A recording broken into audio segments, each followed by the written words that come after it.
going to go ahead. I'm going to start hitting record. And we are live.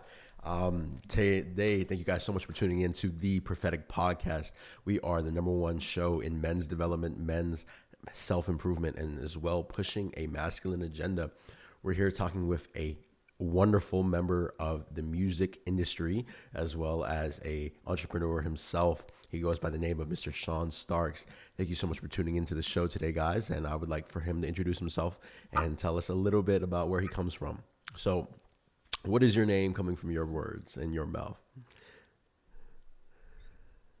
Okay, I am the infamous Shawn Starks.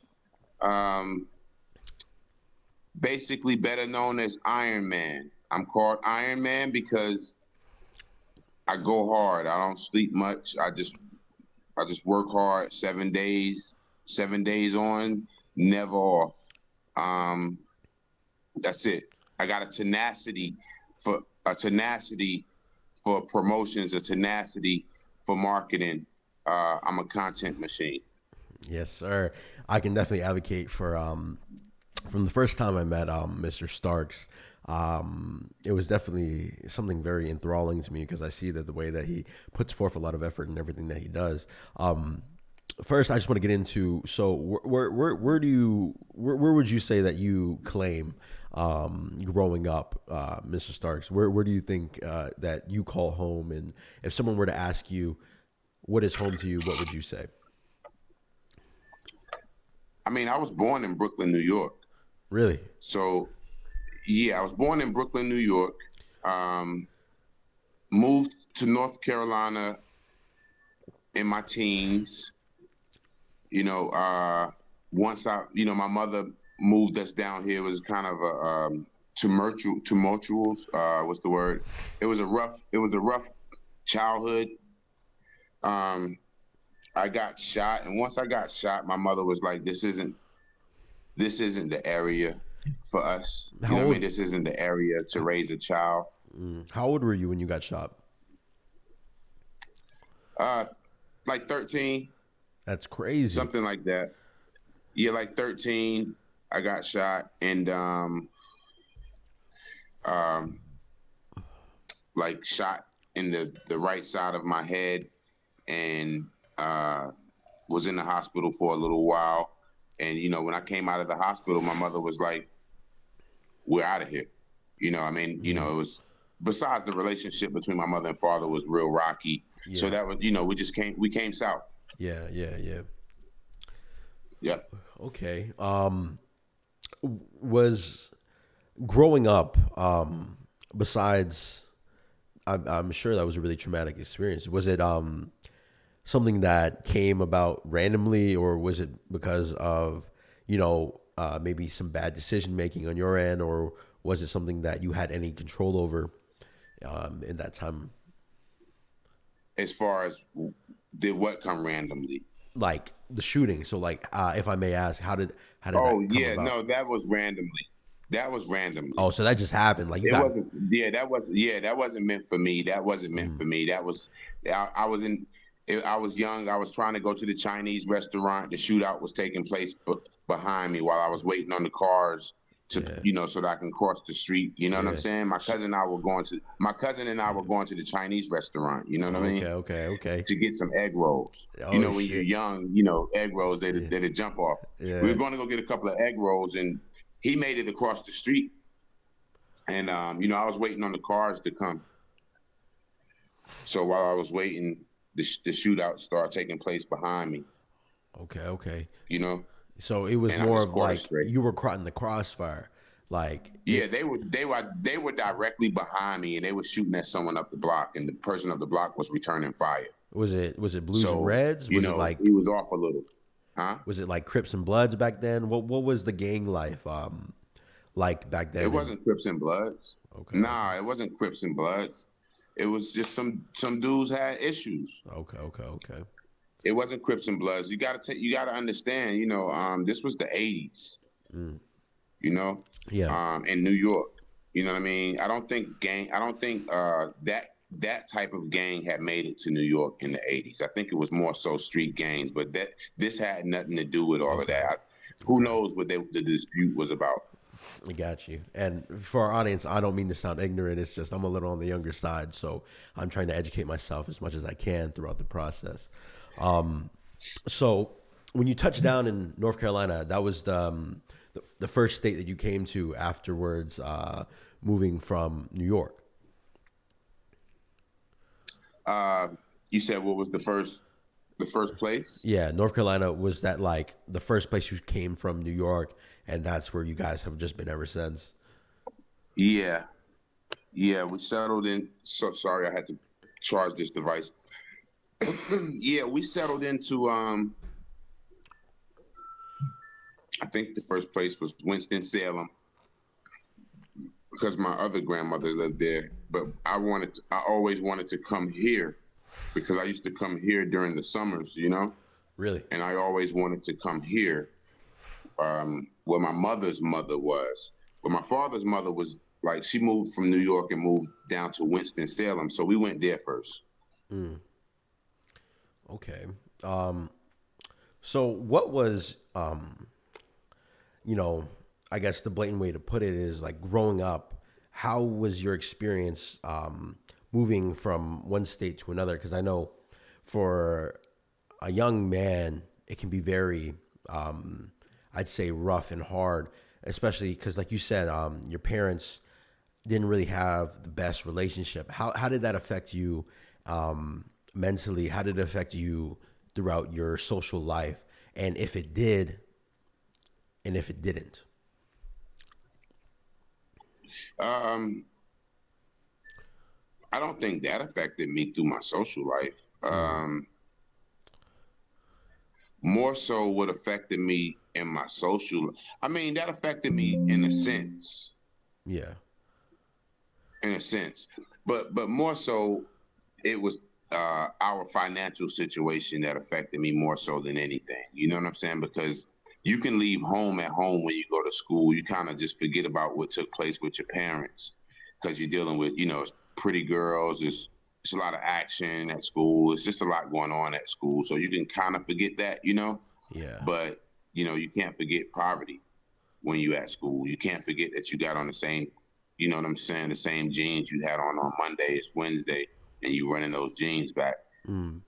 What was your upbringing like? How would you describe your economic status family wise? So for me, I guess just like the best example to put is the best way I would describe my upbringing is at first it was rough. I had a single mother. She was raising three kids on her own. And, you know, and like you say, they're wearing the same jeans. I wore the same jeans every single day for a month, you know, Mm-hmm. growing up. Mm-hmm. And I was one of those kids that I wore the same hoodie every day, not because I was like ashamed of my body, but like I just had one hoodie and that was it. I had a hoodie, a jeans, maybe a couple different t-shirts, but I would wear the hoodie every day because I would just say keep me warm, you know what I mean?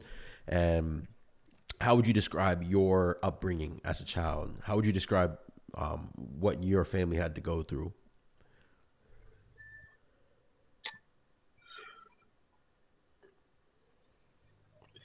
Honestly, I would describe it just like every other poverty-stricken brown, black, or whatever family or young man whose father was in prison and had to come up and learn it, you know, on the streets. It's the same story. Yeah. It's the same story. You see what I'm saying? You know, it's the same story. My main emphasis on my story is how'd I change it? For sure. My, you know, you know that's the kicker in my story. For sure, for sure. And this leads into a really great point because the main point of the prophetic podcast here is we talk about male improvement. We talk about understanding that as a man, we are not born with any value and we must create value in our lives. And one thing I was going to ask you is what was a turning point for you? When did you realize, what experience did you have for you to flip the switch to be like, it's go time. It's time for me to start chasing after what I really believe in and what I really want out of life.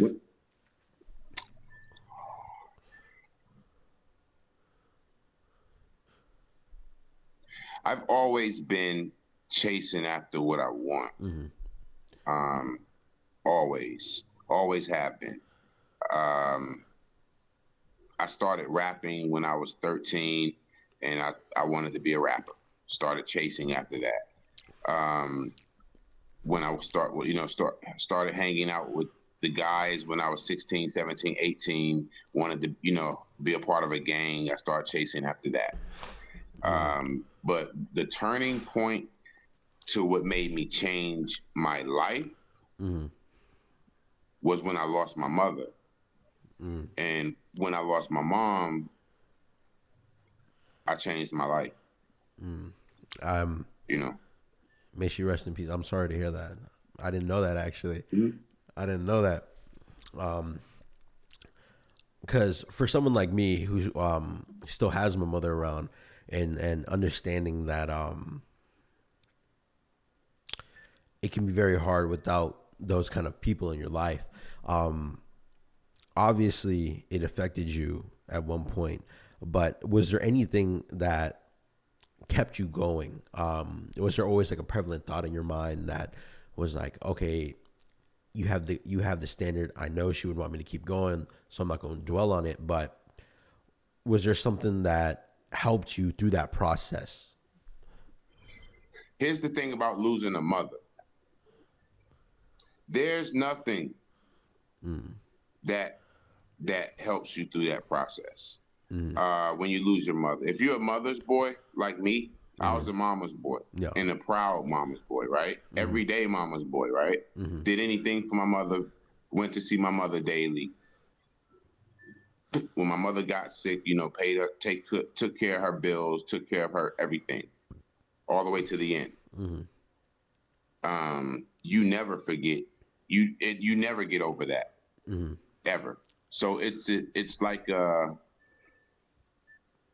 whenever your tank's getting low on ambition, it'll automatically refill off of that.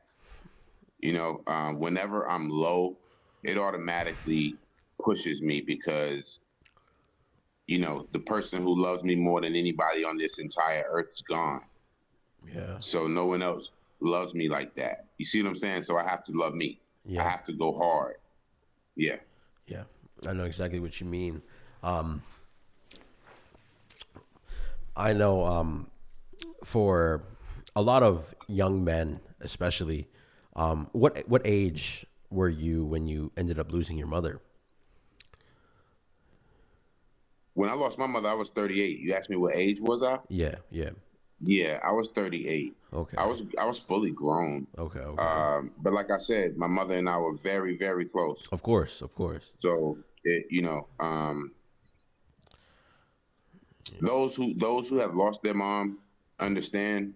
Those Yeah. who haven't, it's kind of hard to explain. Exactly. It's just nothing. It's nothing. It's nothing to compare to it. Exactly. Wanting to shift gears a little bit. When did you because I remember you stated that, when you lost your mom, you wanted to change your life, but was there a turning point when you were a little bit more in your young adult, in your teen phase, let's say, your 20s, your mid 20s?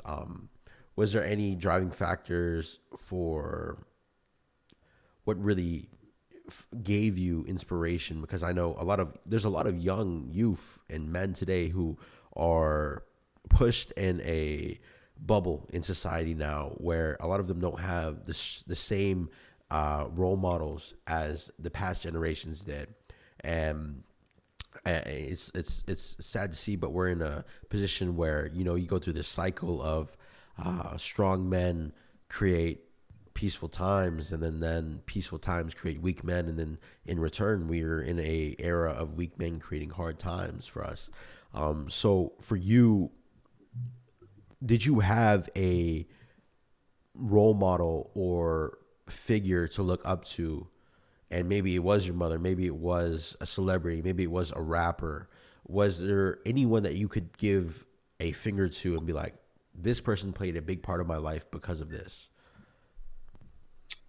Okay, so good question, Alan. Um, that's actually a two-part question. Yep. Okay, so let's unpack it this way. The first part of the question was what influenced me to change in my 20s Mm-hmm. prior to my mother, Yeah. losing my mother. Yes. And I would have to say that that was the birth of my son. My son was born when I turned 20. Really. My son was born, and that's kind of what started to pull me away from being a jerk, running the streets, doing weird stuff. That's kind of what started to drive me. Now, the second part of that question, uh, to get into that, as far as who influenced me, I had many influencers. Mm-hmm. I had many people that I looked up to. Um, everyone from former bosses. I had a gentleman, Charles Milligan. It was a white guy. He's from New Orleans, a country white guy, Mm-hmm. and he took a liking to me. I was about 16 years old, and he would come to my house every day and pick me up to be his helper, electrical helper. Yeah. You know, I cut up in school, got kicked out of school, and he needed help, and I needed somewhere to be. So he told my mother, "Look, I'll work him as long as he shows up to work. I'll even come get him," because I was about 3 or 4 blocks from the office, Mm-hmm. and he would come pick me up every day and work me. Took me fishing. Um, he connected with me, and I really respected that guy, and I Mm-hmm. still, for me to still speak on him, what 32 years later, I really respected that man. He really affected my life. Among other people, like Mm-hmm. I wouldn't say so much rappers. Rappers are entertainment. The music, that was more so the entertainment. It was a target for me to get Mm-hmm. at, but influencers were people I basically could see and touch and feel. They were tangible, and it was quite a few. A lot of people in my work field. Yeah. I can definitely see the correlation that with a lot of young men, especially myself, because just like you say, a relationship that my mother had with my father, it didn't work out. So growing up, I grew up in a household full of only women, so it was hard for me to find a role model that was very close to home. Hmm. And I had to find myself and a role model that I looked up to very later on in life. Being with my mother and my sisters for so long, but there's always somebody in your life that has impactful um, experience on you, and that's beautiful that you were able to find that in someone who, especially like you said, he took you fishing, he gave you work, he took you to work, as long as you showed up, he made sure you were there, and that's amazing. Yeah, I mean, but you got to have the faith to believe that God's gonna send somebody your way. Whether Yeah. it could be a teacher, it Yeah. could be a older friend, it could, a auntie, a grandparent. Yeah. God sends somebody your way. You just got to be willing to listen. And that's wonderful. That's a beautiful segue into the next topic I actually wanted to talk about with you is the correlation with God in today's society. How do you feel about today's society? And you see the cognitive dissonance with the correlation of God. You see the society straying from the path of God. Especially, a lot of people are coming out as atheists. A lot of people are not believing in the Christ and the holy Jesus, the Father, and all of these things. A lot of people live their lives unfearful of God, but a lot of people fail to realize is when you live a life fearful of God, you live a life of freedom because God is the only one who can judge you. So I wanted to know your thoughts about today's society and how far we have strayed away from God, especially with the youth in today. A lot of them are very unreluctant to even learn about the teachings of this? Well, when it comes to God and my opinions on God and how people receive their spirituality, Mm, um, I came up in a holiness church, and in a holiness church, that's a traditional Christian church, and I'm talking about very traditional core mm, values. So that's instilled in yeah. me. Yes. But as I've grown older, I'm 48 years old. Mm, And so I've seen a lot of comes and I've seen a lot of goes. And as I've gotten to this age, I've grown to accept that every morsel is individually packaged. mm, So I may take mine's, unwrap it now. You may take your morsel, unwrap it later. It's all individualized. How a person takes their spiritual healing, their spiritual awareness, their spiritual mm. guidance, it's all individualized. Yeah, I agree. So it's very hard for me to judge or give much insight on another person's belief system Mm. or how they practice it because I have that perspective now. Yeah, and I definitely agree. I feel that everyone's relationship with God is personal. I believe that everyone's relationship with God is their own journey, and He shows you what He wants you to see. But the thing I was trying to get at was specifically, I feel that there is a agenda to try to separate the youth, try to separate a mass majority of people away from the values in which people hold the standards of God. And that's more what I wanted to get at specifically is I definitely agree. There's no judging in how a person Now, practices his beliefs. There's no judging in how a now, person views his beliefs. But I have now a when it comes problem. now when it comes I'm sorry. I was going to say, I have a problem with society completely separating from the idea of God. There is so much speak in today's world where there is no God at all. And we live in a completely, I guess to say, scientific world of evolution and technological advancement. And I agree, all of these things are real, but God is still prevalent in that life. When it comes to the oversaturation of what I call Satanism. Mm-hmm. Let's just take the music industry, for example. The oversaturation of what I call Satanism, Yeah. like devil worshiping, the oversaturation of symbolism. Um, I can tell that there's an agenda trying to be pushed. Yep. You can tell from the music that's being promoted. Yep. They Yep. promote more drill music, which involves killing, which involves, murders and gang disruption Yeah. instead of de-escalation. It also, they push, you know, and this is nothing towards anyone's sexual preferences, but they push sexual preferences, out in front. I think everybody has their choice to choose what they want to choose. The thing is, there is definitely, it seems to be definitely an agenda, and as far as taking the core values and pushing it more into the capitalist values is very recognizable. Very recognizable. Yeah. We see this every day, like you say, especially with the music that they push. You see artists like, for example, Lil Nas X in his music videos, and what you know his music is being made for the youth and children. In his music videos, he shows the devil. He shows him twerking on the fucking devil. He shows him doing obscene acts in the eyes of God, but in retaliation, he shows that God isn't real. And like you say, the pushing of Satanism, especially in today's society, it's extremely prevalent, especially in all of our pop culture, whether it may be social media, whether it may be even mainstream media. we see these things being pushed, and it's very prevalent in our society today.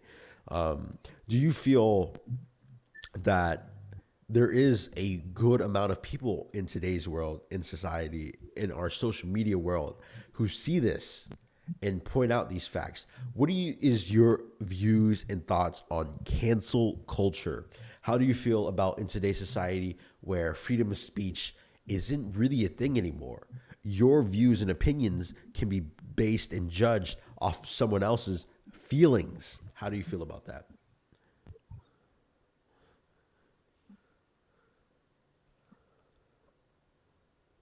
Okay, so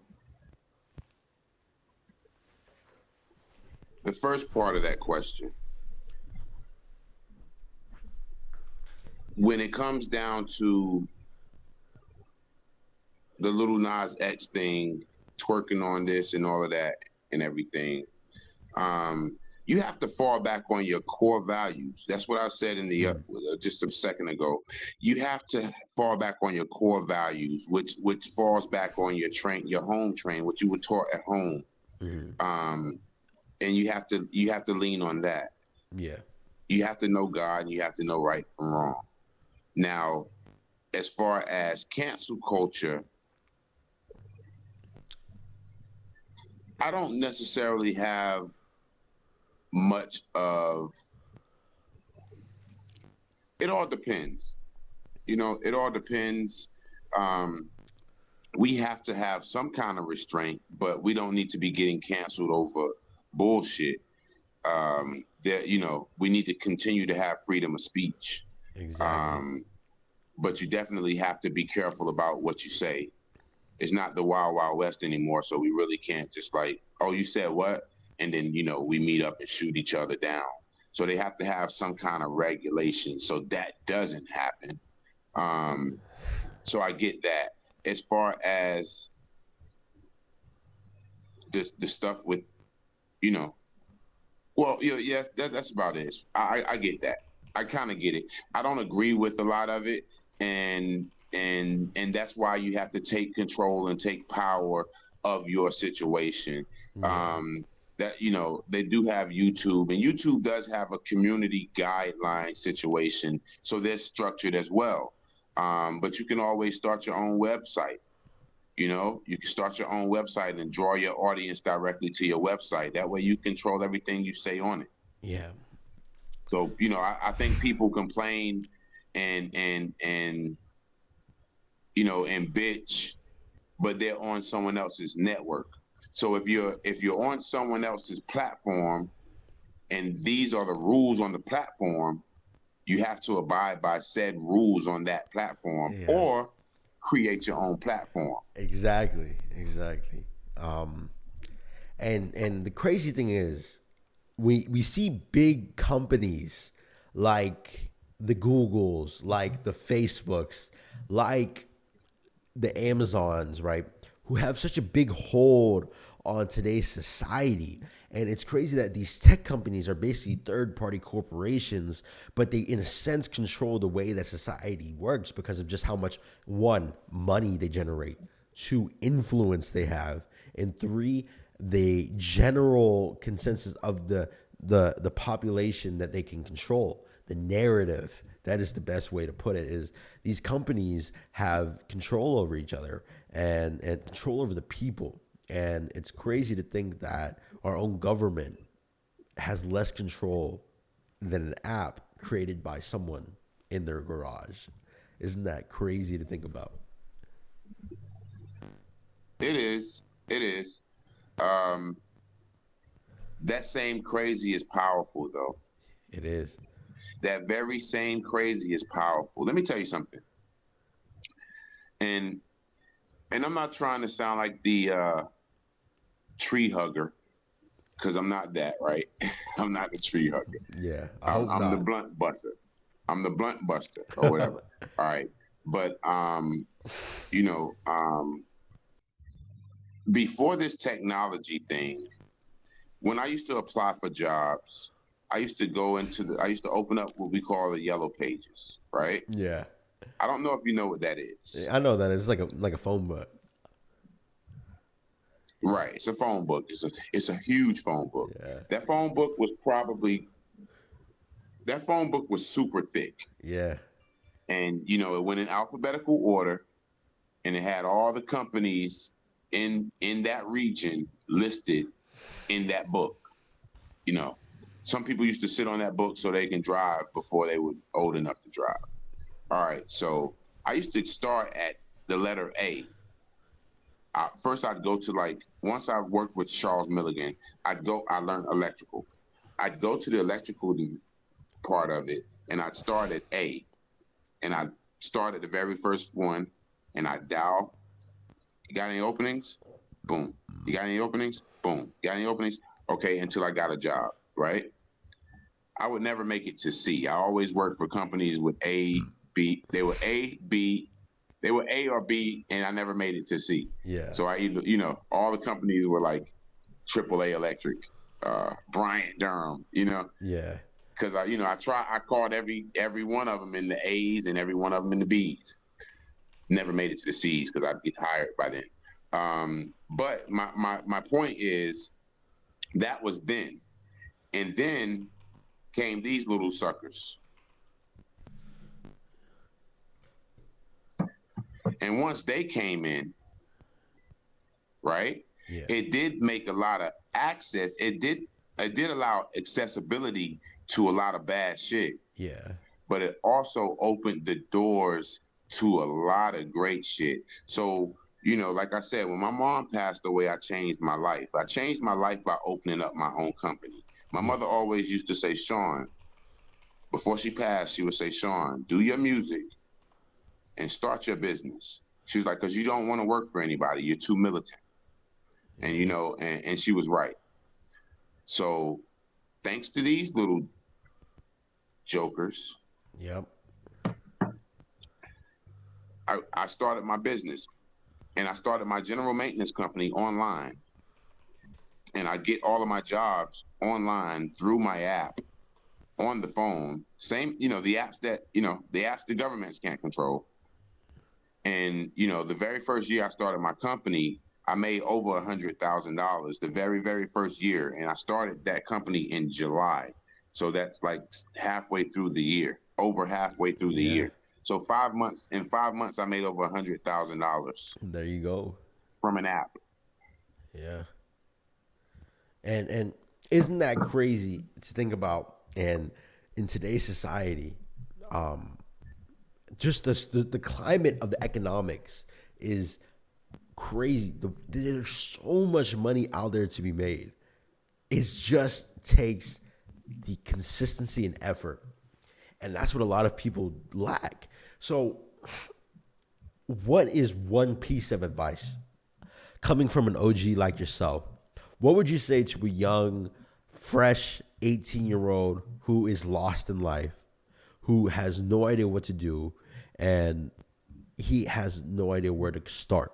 What is one piece of advice that you would give to a fresh 18-year-old who just graduated high school? Go to the trade. Say it one more time. Go to the trade. Go to the trade. Learn a trade. Learn a trade. Learn a trade. Okay. Learn a trade. And when you Learn say a learn a trade. trade, you talking about like trade school trades, like plumbing, like electrician, like something like that. Okay. Okay. Learn a trade. I agree. Whether it's landscaping, it could be whatever it is. Learn a trade, because at the end of the day, that'll keep you fed while you're chasing whatever your ambition is. Yeah. It'll keep you overfed. Yeah. I can agree. I can agree. Yep. Okay, so let's take 2020. You know, and I like your podcast. I like how insightful it is. It gives me a second to spill some beans. Yeah. So let's take 2020, when the pandemic hit. Everyone was on quarantine. We were quarantined for 2 years, Yeah. right? You Yep. were there. Yeah. You probably got real good at playing the games, and social media was out of control. I know for a fact how good social media was, because that's when I put out a couple of documentaries, and I put out a few movies, and the views were out of the roof. Yep. Yep. But keep this in mind, though. Check this out. I made over 100 grand. I made a couple of 100 grand through the pandemic. Yeah. I never stopped working. Yeah. I had a paper that said essential personnel. I wasn't on quarantine. Yep. Yep. I never stopped working. Yep. So, because once you get a trade and you become part of the infrastructure, then you are what you call essential personnel. If the power goes out, doesn't matter what your app can do. Yep. I can definitely attest to that because, we live in today's society where we have developments in technology from Microsoft and Google. Microsoft recently came out with this application called Chat GPT. I'm not sure if you've heard of it yet, but Chat GPT is a completely AI based software where it can literally solve problems and do things within milliseconds. And I believe that with the rise in technological advancement, a lot of these standardized jobs will go away so fast. So, as you said, to learn a trade in which it can be very hard for technology or a robot to replace, it can be very beneficial. And so, Yeah, you got to have power. I mean, you're gonna need some power to keep those robots charged up and to keep those. So you got to have some ATS switches to transfer that solar over to energy. You got to exactly, have somebody who knows how to wire that shit. That would be exactly. me. And I wanted to touch on what you said during 2020. It's actually hilarious that there is such a split in between the economy where you had throughout the pandemic millions of Americans making absurd amounts of money, and then you had a lot of Americans who stated that it did nothing but hurt them. For me myself, I'm not gonna go into how I spent most of my time in 2020, but in 2020, I made a lot of money myself by not really being an essential worker, by going out there and making sure that I was still working, regardless of what anyone had a job for me, if you know what I mean. I was going out there making sure that I was getting my dues for the day, dues for the week, and I was still out there. And a lot of people, I would say the best piece of advice is if you truly don't know what to do, is you look at a man like Mr. Shawn Starks here, and you should pull inspiration from his ethic because he shows you that no matter what is going on in life, that you must continue to move forward, especially as a young man, and especially in today's society where we don't have many people to look up to. I also wanted to ask you about how do you think the world is viewing Mr. Kanye West, and what are your opinions on him? Um, I love Kanye's music. I love Kanye. Kanye's not.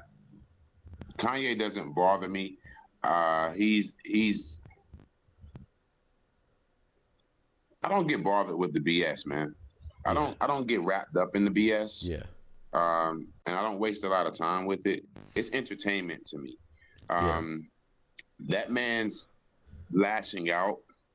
That man's lost a lot, so I can't really get into his psyche. Um, mm-hmm. Lost his mom, so I don't know. I don't know what his psyche is, and I can't claim that I could get into it. I think Kanye is a dope artist. As far as person, I don't know him. Yeah, yeah. So we are coming into the end of the podcast. This is where I wanted to ask you a couple shotgun questions for yourself. Whether we do this, but I wouldn't really do shotgun questions. I would kind of just put it as this or that. So something you're pretty familiar with. I'm going to give you two options, and you're going to then choose which one that you would prefer right off the bat, right? So when it comes to actors, Brad Pitt or Leonardo DiCaprio? Which one would I choose? Which one would you Okay. choose? It's this or Oh, we're that. doing a little quick shotgun question. Yeah, we do Same, it. same format. Same format. Um, Brad Pitt, Brad Pitt. of Okay. course, Okay. of course. Yeah, he's a wonderful actor. Okay, and then we're gonna go into our celebrity models. So, Angelina Jolie, or let's say Pamela Anderson in her prime.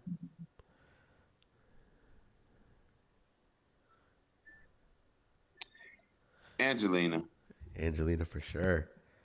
All right, Beyonce or Mariah Carey.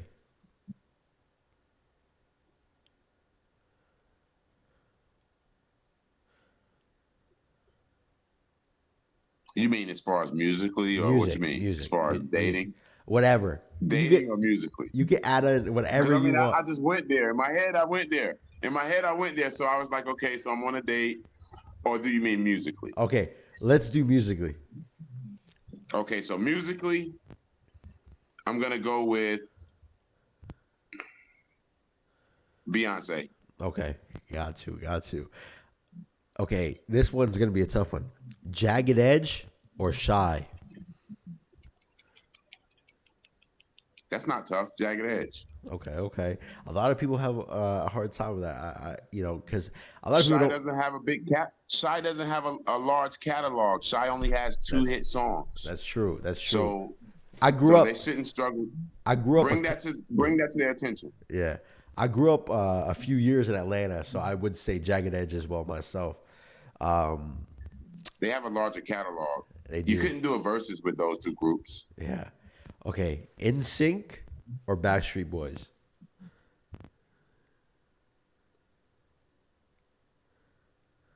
I'm gonna say Backstreet Boys because B comes before I. Okay.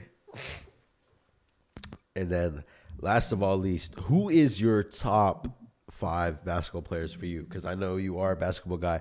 I want to know your top five. You are you are a mess. Um, my top five basketball players. Yeah, I just want to know because if for everyone who's watching the show, we have Shawn Starks here. He runs his own podcast. It is a basketball themed podcast. Go and check it out over at Shawn Starks' YouTube channel. But we want to know on our show the exclusive of your top five basketball players. Okay, so my podcast is the We Could Talk Basketball and Music podcast over on the Starman Films Global channel, which is YouTube at Starman Films. Yep. And and we do something like what brother Chef Allen just did, was do the shotgun questions, we do trivia questions, so we have a lot of fun. All right, so my top five basketball players of all time, I can range, right? Yeah. My top five, let's start from five. We'll say Chauncey Billups. Okay. Um, I'm gonna say, I want to place this right. Chauncey Billups. I want to place this. I want to place this right. I would go ahead and say Clyde Drexler. Clyde Drexler. Okay. Um, yeah, because he was real smooth, man. Yeah. He didn't win a chip. Well, I think he won one chip, but he was just super smooth. And I want to be against the grain. Okay. So what I have is a floating five. Okay. You know, because I don't have a top five. I have like a top 20, but Yeah. I can float them at any point in time. So yeah, Chauncey Billups, Clyde Drexler. We're gonna go and we're gonna insert. I guess I'm gonna say Michael Jordan. Okay. Just to be safe. That's like number 3? Yeah. Okay. I got him at 3. Okay. Michael.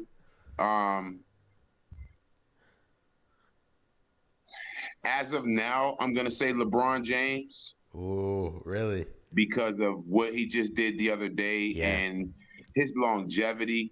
He's won me over. Um, number one is Kobe.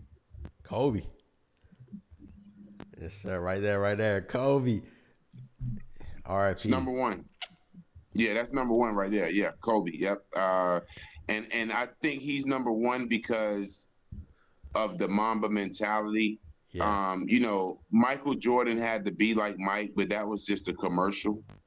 That Yeah. was a commercial for like a Snickers bar or some shit, some milk or something. Yeah. But Kobe had a lifestyle, and that lifestyle affected other players. It affected fans. It affected just normal people. It affected people like myself, who's like older than he is.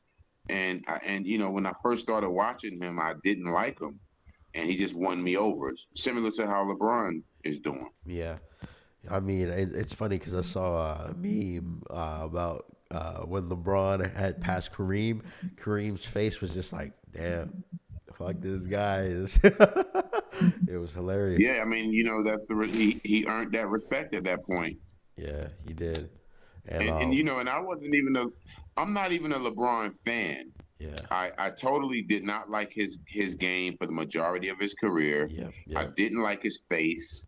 I didn't like anything, yep, not anything about him. I yep. didn't like his hairline. I didn't like nothing about LeBron James. That's hilarious. Anything. That's hilarious. I mean, But yeah, as he's aged and the way he is continuously doing his thing, that is like that, bro. It's a mission statement, bro. It's like, yo, consistency will get you there. exactly, exactly, Consistency will get you there. He's exactly. not even the best shooter in the league. How does he have so many points? Consistency. Yep, yep, yep. Um, and one more thing I wanted to touch upon before we end the podcast is by the end of the year, what is one goal that you want to set for yourself? I'm sorry. Um, one more thing I wanted to touch upon before we end the podcast is the new year started about a month ago. What is one goal that you have for yourself that you see yourself completing this year?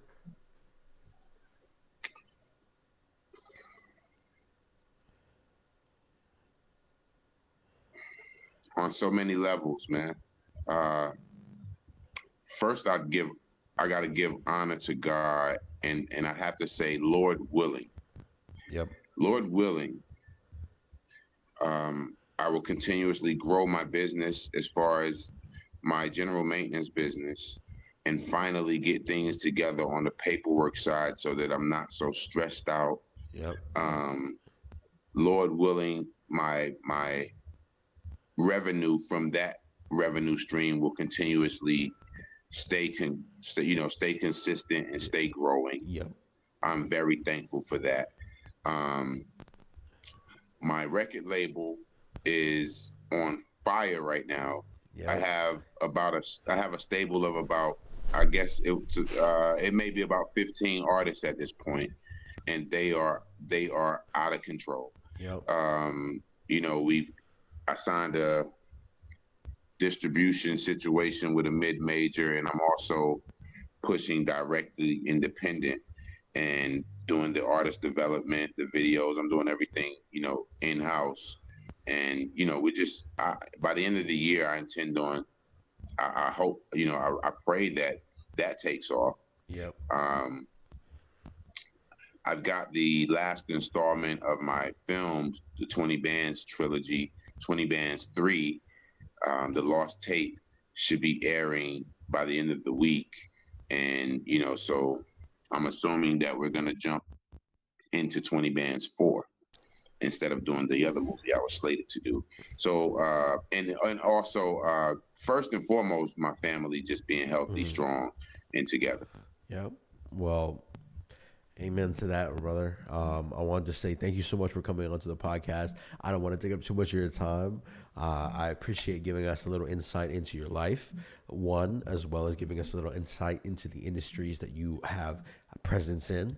We want to say best of luck to you in your endeavors. Mr. Shawn Starks, thank you once again for coming on to the Prophetic Podcast. You have, go ahead and shout out whatever you want to shout out one more time so everyone can know where to find you and how to get a hold of you. Um, Shawn Ironman Shawn Starks on Instagram. Facebook is just Shawn Starks. That's ShawnStarks. You'll see the young king with the crown on. That'll be the right page. Um, on YouTube, it's YouTube/at Starman Films, and that'll take you right to the page. And the record label is Lore, LORE, musicgroup.com. You can catch us on the website there. Yes, sir. Alrighty. That's a wonderful podcast. Thank you so much. You did amazing. Thank you for hopping on once again and have a wonderful rest of your night. Yes, sir. Peace, brother. Peace.